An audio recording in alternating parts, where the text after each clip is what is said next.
ফের এসআইআর আতঙ্কে মৃত্যুর অভিযোগ উঠেছে। এসআইআর আতঙ্কে হৃদরোগে আক্রান্ত হয়ে মৃত্যুর অভিযোগ তৃণমূলের মৃত শেখ সিরাজউদ্দিন রামনগর ১ নম্বর ব্লকের কাটাবনির বাসিন্দা। কাগজপত্র ঘাঁটতে গিয়ে ওই ব্যক্তির হাতে পড়ে যায় তার বাবার ভোটার কার্ড। বাবার নামে ভুল থাকায় আতঙ্কে মৃত্যু, দাবি তৃণমূলের।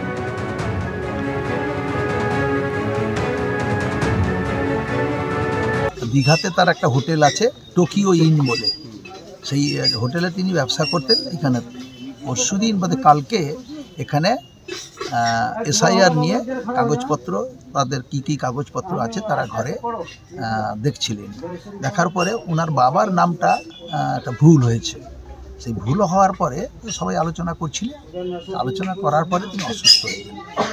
অসুস্থ হয়ে যাওয়ার পরে তিনি মারা যান হসপিটালে নিয়ে যাওয়ার পরে। এটা এই যে এসআইআর নিয়ে যে আতঙ্কটা মানুষের মধ্যে আজকাল ছড়িয়েছে, সেই আতঙ্কের জোরে উনি সেখানে অসুস্থ হয়ে পড়েন। তার কাগজপত্র, তার বাবার নামটা একটা জায়গায় ভুল হয়ে গেছিল, সেটা সংশোধন করার উপায় ছিল, কিন্তু সেক্ষেত্রে তিনি সেই আতঙ্কে ভুগে তিনি সেখানে হার্ট অ্যাটাক হয়ে যায়।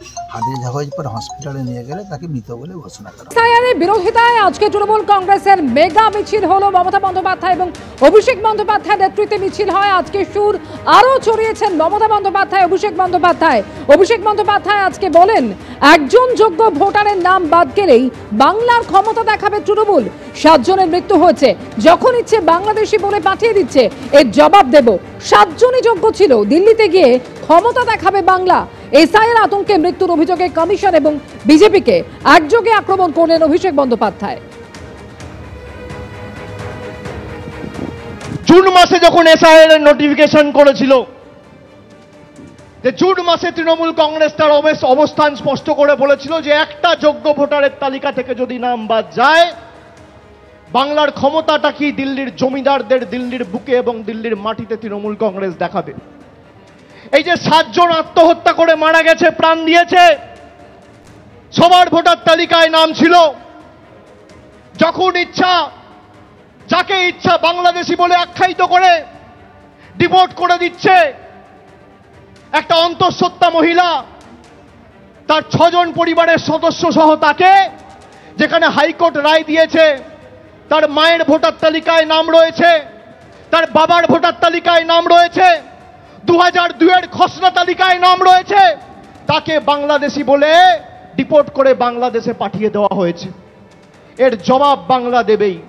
এবং নেত্রীকে আমি শ্রদ্ধা জানিয়ে তার অনুমতি চেয়ে আমি আপনাদের বলছি, এই যে 7 জন প্রাণ দিয়েছে সবাই যোগ্য ছিল, ভোটার তালিকা থেকে সবার নাম বাদ গেছে। আগামী দিন তৃণমূল কংগ্রেস দিল্লি যাবে এবং এসআইআর এর প্রতিবাদে বাংলার ক্ষমতা কি সারা ভারতবর্ষকে দেখাবে।